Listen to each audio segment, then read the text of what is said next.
been a rough, crazy week. Okay.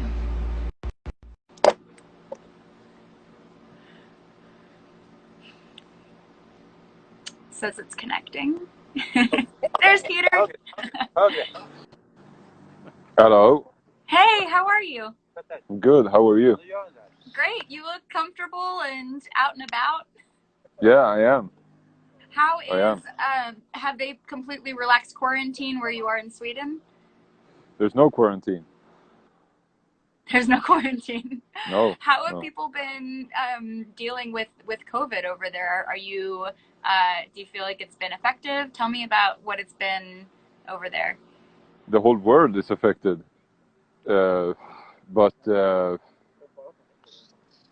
I don't know. I'm not an expert on anything. I just listen to the government and the authorities and try to do as they say. Wash my hands and go to work as everybody else, I guess.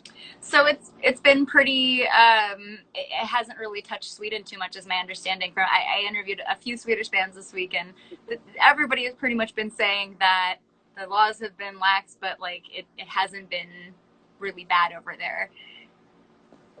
I think it's almost 5,000 now who died. If you compare it to other countries in Scandinavia, I think the number is pretty big, but I don't know. Well, I'm not an expert. I staying don't know safe. anything, so yeah. Well, that's probably better because that means that you're staying What? safe and healthy. So I'm happy to hear that. And congratulations on the new album. It's really, really great. We love it over here. Thank you. Thank I would you. love to. And you released this album on April 17th while quarantine has still been a pretty big part of the world outside of Sweden, certainly in America. In California, they're just starting to ease restrictions, much to a lot of us being worried it's too soon. How has it been releasing an album in the middle of this lockdown? Same as usual, but I think the only difference is that you can't do shows. That's it. But good reviews and all that, so it's good. I'm not worried. No. Good. You have to stay calm. It sounds like Yeah. you're doing a good job. Yeah. Now, I know that this is a debut album for you. Had you guys been used to touring before? How many places had you toured before? Have you gone international? And No. I would love to hear about that. No, never with the Dictatorship. No, never international. We have done many shows in Sweden before the release, but never international. Is there anywhere international that you would love to tour once lockdown is lifted? Spain. Spain. Yeah, Spain. You know, that's so funny. There's another Swedish band that I interviewed at the beginning of the week, and they also said Spain. Why do you think that is? They have a great rock and roll scene. I guess that's it. They seem to be very enthusiastic with it, and many bands have good support there, and it kind of comes for free, you know. Yeah. Have you played tours in Sweden? Have you toured much before? Tell me about the shows that you've played. We've never done a tour with this band. We've done shows here and there, but never a tour. Wow, that is I feel for you guys because I feel like releasing a debut album is such a big deal. Are you guys already sort of planning next steps? Because I know, you know, Sweden is not on lockdown. So are you guys planning to do a tour? Of course, but we can't. We're not in any position to plan anything really when it comes to playing live. So I mean, as soon as the borders are open, I guess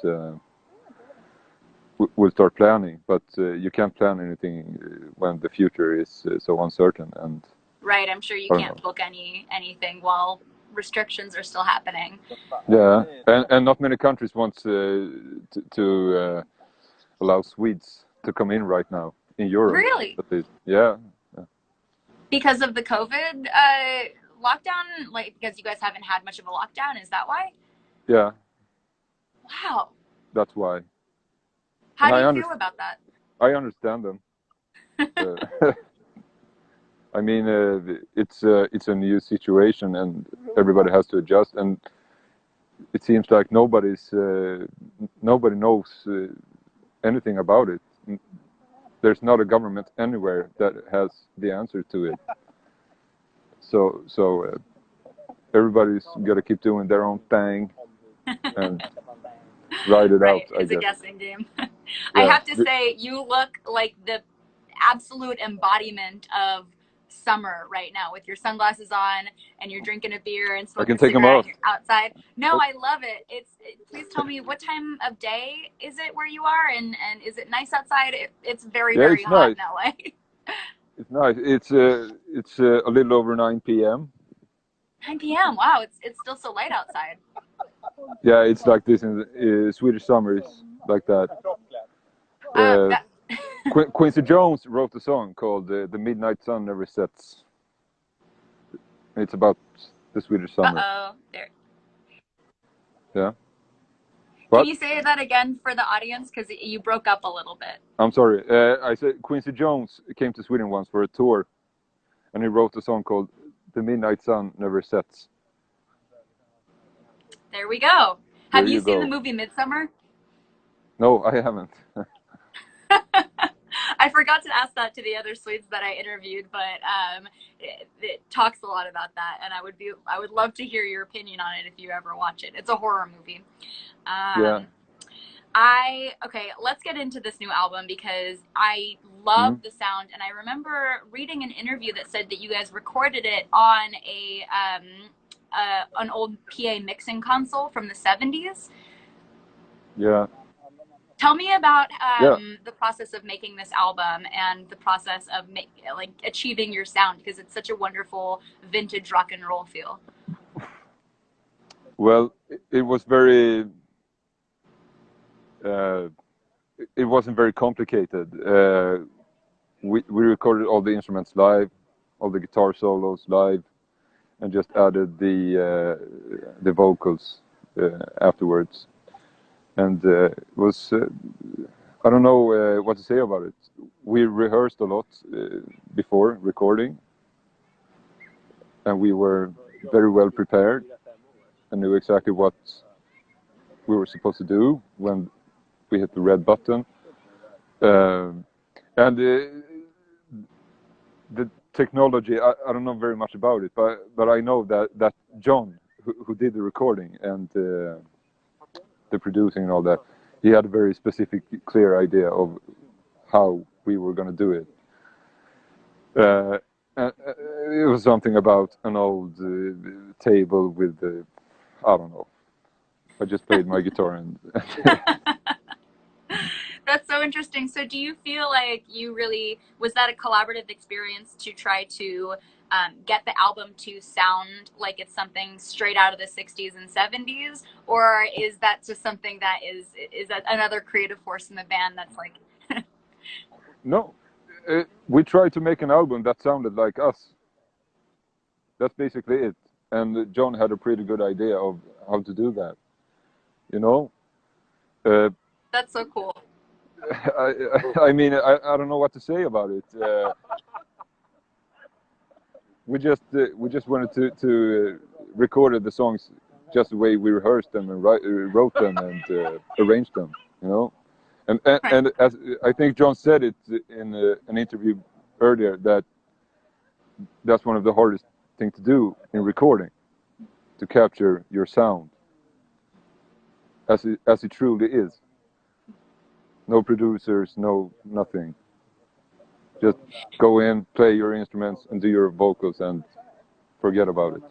I don't know. Well, that makes me really happy to hear you say that, because since you guys aren't going to get the opportunity to tour for maybe a little while, I think that fans can hear this album and really get an idea of what you guys sound like live, since you played this album live. Yeah, I think so. I really think so. And playing this music the way we do, we allow lots of improv and all that. I mean, the guitar solos are not super arranged. The drums are not super arranged. Nothing is very super arranged. Just the arrangements are very strict. But what you do in between is something that just happens. Now, this is something that's really interesting to me because I don't play music, and I'm so jealous of the people who are in bands together and are able to. Don't be. It's Why a hassle. Not? It's a hassle. Well, maybe you can explain to me how you and your bandmates work together, because that's something that I always find really interesting. Is when bandmates are able to sort of, it's almost like telepathy, where they're able to let each other improvise during a song. How do you work with your bandmates, and how are you able to achieve that? Is that something that you can even put into words? Yeah, I think so. It's not very complicated. I write a song, and I take it to the rehearsal place, and I say, I have a new song. It goes something like this, and I play it for them, and I trust them, and I know that they all have an idea of how they're gonna play it. So we play it together, and then I say, maybe you could try to do it a bit different, something like this. And maybe Victor replies with, I don't want to do that. And then I trust him for have a better judgment than I do. And it usually turns out good. Well, Hold on. A man just came over and asked for something. Tjena, vad händer? You don't speak Swedish? You okay? Oh, you want some cans? Here you go. Sorry. That's okay. Are you in a park right now? Thank you. Yeah. Cool. Yeah. There was a hobo who wanted to collect the. I don't know. David, vad heter pant på engelska? Yeah, he wanted the recyclement. Oh, that's great. It's weird. Speaking of that, Los Angeles has been cracking down on homeless people who collect cans, and everybody's really upset about it because no, that's not harming anybody to collect cans. And so it's interesting to see that's a universal thing that's happening. What's the problem? I don't understand the problem. It's greed. Well, I really like hearing that from you because in my time interviewing bands here at Tower, I've really learned that the foundation of any good band is trust. And so seeing that you guys are relatively new in comparison to some of the other bands that I've been speaking with, it's really great to hear that you have that trust in each other. And I think that you guys are going to go so far. And I'm so excited about this album. Okay. Great to hear that. Yeah. I'm glad you feel that way. Since you wrote the songs, can you tell me a little bit about what this album is about thematically? Again? What are some of the themes that you sing about or that you play about and that are sung about on this album? Mm-hmm. It's about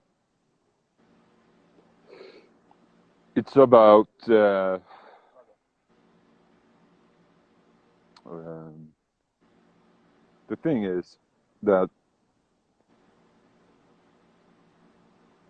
there is something going on in this world right now, all over. Not just in the US with the protest right now, which is very interesting. It's happening. It's spread to Sweden as well, which is great. But the album is a first step, a first chapter of something that will become a great almighty work of working class hymns, I think. I love to hear that. You do? Yeah, I think that there's a lot of energy, especially right now in America. There's a lot of tension happening, Yeah. And that's good. Yeah, yeah. I think that's good. I think any form of protest against a corrupt society, whether it's looting or burning or whatever, it's good. Fuck yes, I appreciate that. Keep looting, keep burning, keep shooting. I don't give a fuck. Just protest, you know. And the peaceful protests are always the ones who will make things happen. But without Antifa or without the burning and looting and the powerful messages, the non-violent kind will never, ever rise above the surface. I think. I'm happy to hear that. Mm. Sounds like you're a fellow comrade of the revolution. Ah, So that makes me happy. Come on. Something that I always like to ask bands who have albums that they've released during quarantine is, because we're not able to see you guys live, unfortunately, and certainly I was planning on going to Europe this year, and those travel plans fell through. So Where hold to? off on touring until I'm able to come over. But because we can't see you guys, do you have sort of an ideal circumstances that you would like people to listen to this album and be doing, whether it's whatever you're drinking or smoking, or if you're driving or listening to headphones? How do you envision people listening to this album? Pick your poison. I don't know. Do it your own way, I guess. Just do it your own way. I don't have any requests or wishes when it comes to that. Listen to it. If you don't like it, throw it. If you like it, keep it. I don't know. Well, I am curious because it is. Sorry? What? Oh, that was not you talking. That was somebody else. No. I'm curious about. It was Victor, the drummer. Oh, hi, Victor. There's Victor. Oh, it's a whole picnic. Yeah. Oh my gosh. Wow, that's beautiful. Here's Victor's brother. Hello, friends. Yeah. Yes, that's your awesome. question. I'm sorry. I'm glad you guys are enjoying your summertime. And I'm curious about, especially when it's a debut album, do you guys have songs that didn't end up on the album, and how did you decide the order to put it into? I feel like those are such big decisions, especially when it's a debut album. It's not. It wasn't for us, at least. We just put it in. I think we put it in the order that we did it live. Oh, okay. Yeah, and it wasn't a big decision. Really. Do you ever get stressed out? You seem like the chillest person I've ever talked to in my life. No, I am. We all are.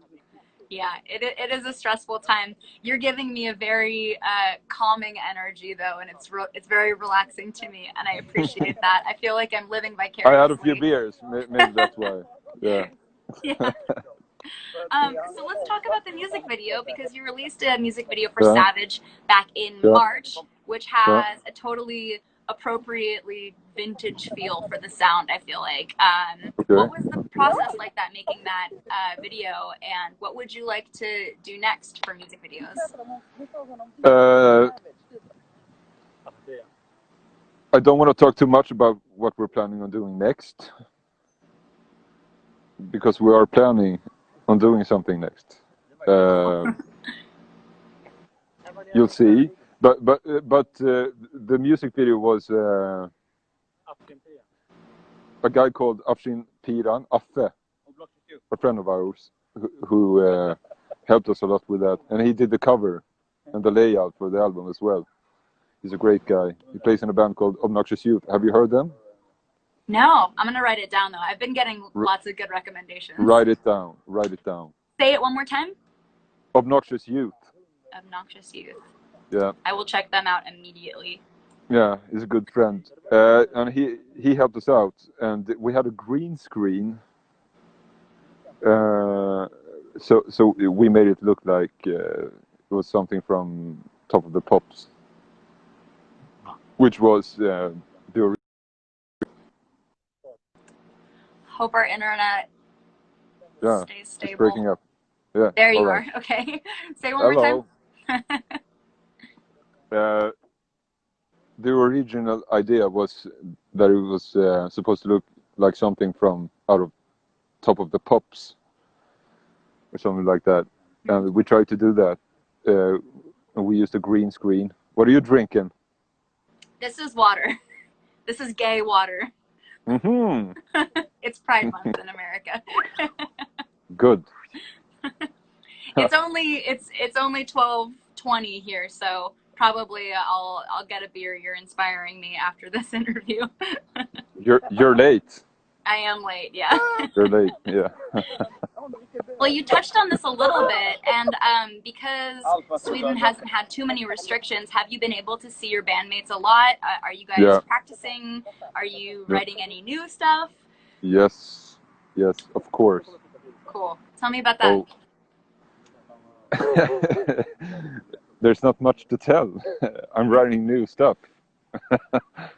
Some of it are good, some of it needs work. You know, I don't know. But we are writing new stuff. We have Victor says we have 7 songs. Wow, well, that's almost another album. Almost. Wow. Yeah. Without giving too much away, then I guess I'm curious about how much the current events of everything have impacted your songwriting and how much inspiration you're taking from things that are currently happening. The thing is, I think that what is currently happening,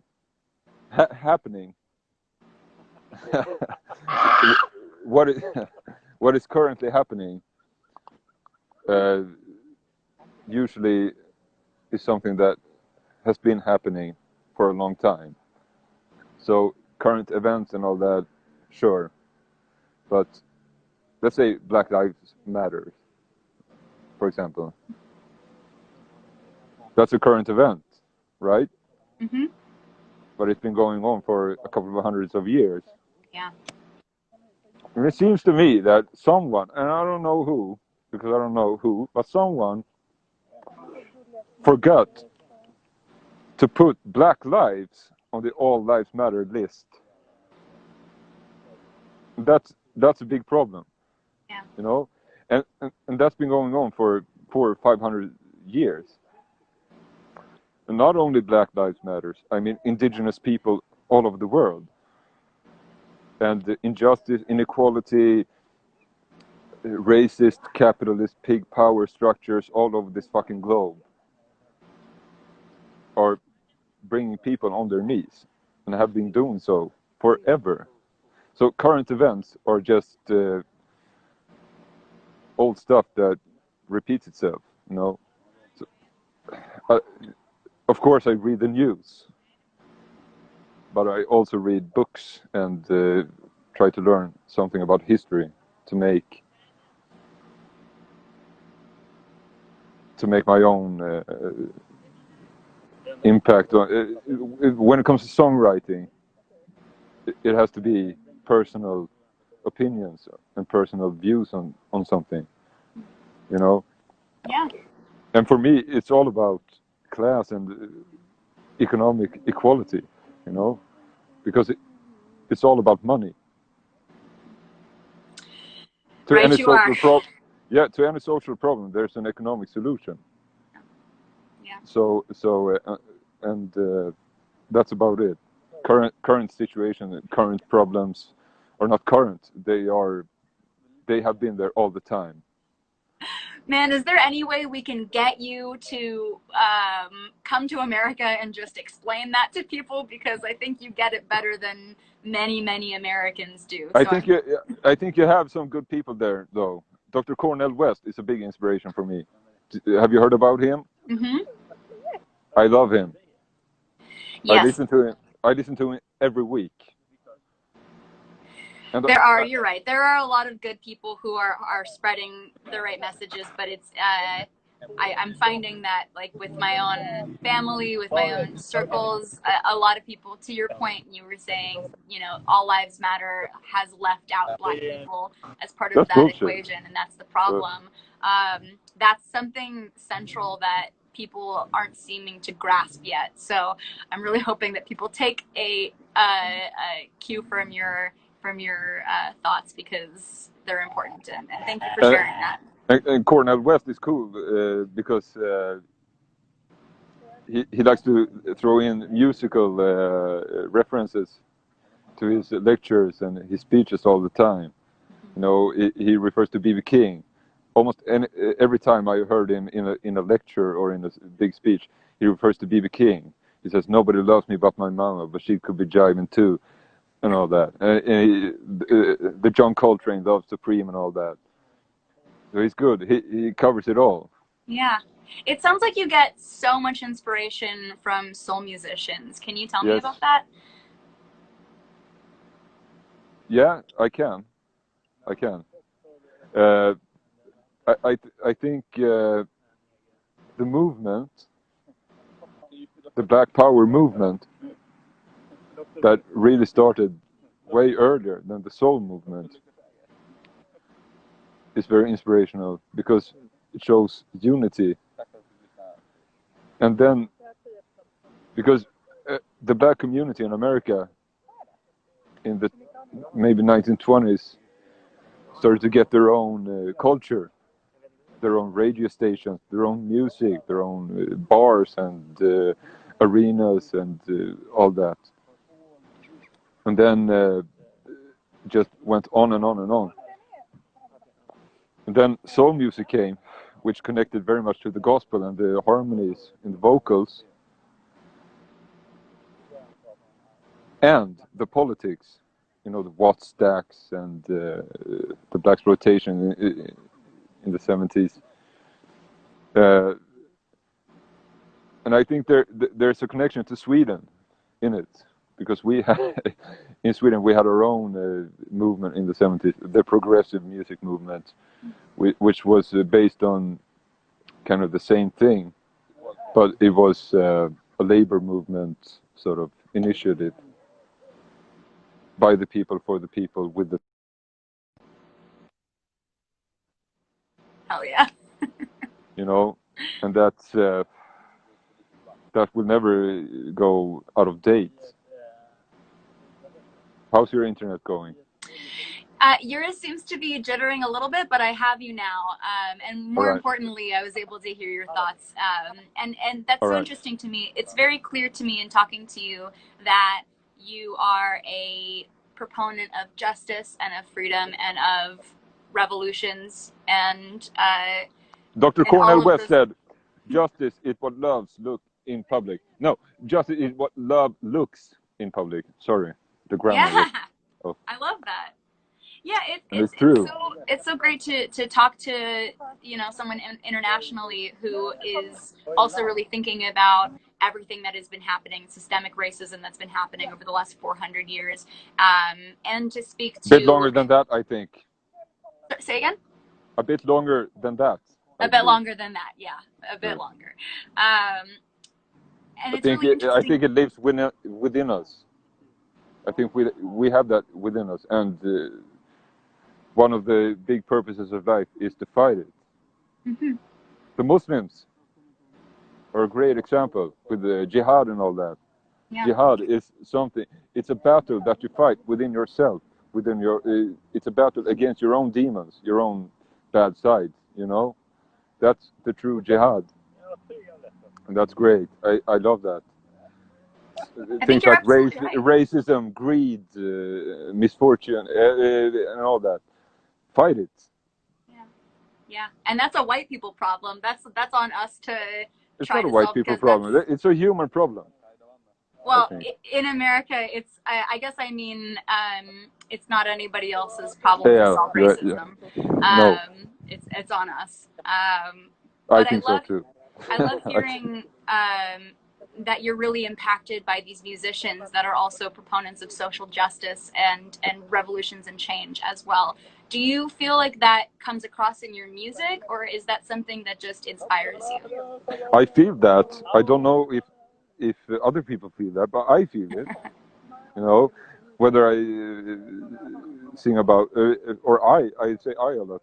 Whether we sing about love or we sing about getting drunk or being very hungover or whatever. I think, to me, there's always a class motive behind anything that we sing about or play about. You know? Yeah. Class is everything.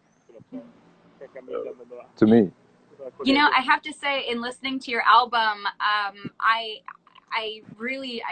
it matches the energy of my week. It's been really revitalizing to me, and I'm excited to go back and listen to it again and really pay more attention to the lyrics and feel the feelings that you're communicating to me, because I think that that's so important. And you know, the 60s and 70s were also like a time of revolution, and so I love to hear that echoed in your music.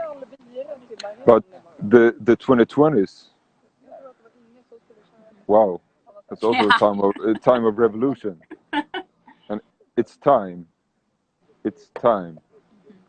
It's long overdue. I think. Yeah, thank you for saying that. It feels really healing, and it feels really good to have this conversation with you. Before I let you go, I just want to ask you something that Tower Records loves to say, which is no music, no life. What does that mean to you?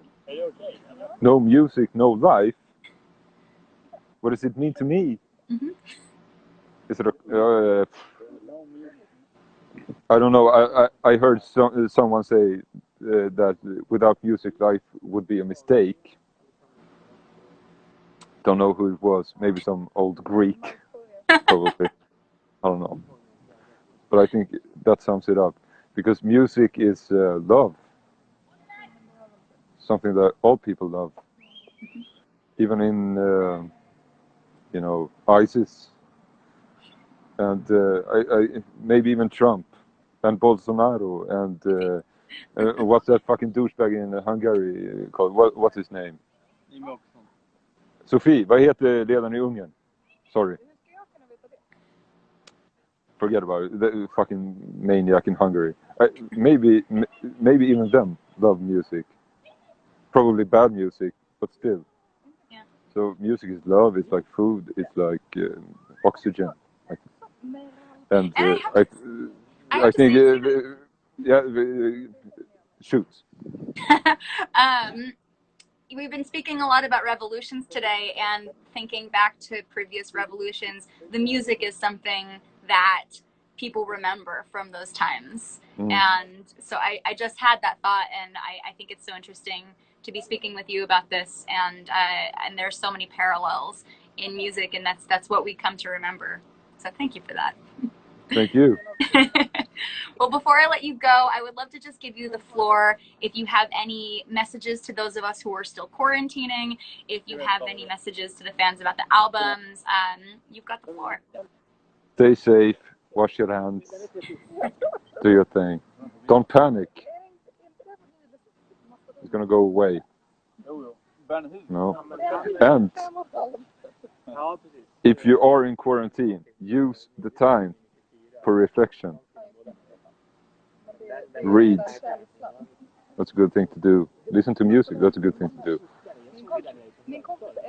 Dictatorship or Obnoxious Youth or whatever. Chuck Berry. Chuck Berry is good. Yes. Ray Charles. The best one there. AC/DC. Dinah Washington. Dinah Washington. Her vibrato could fucking shake mountains. I love it. Ray Letts. Victor? Tommy Körberg. No. Ray Letts. Do you want more?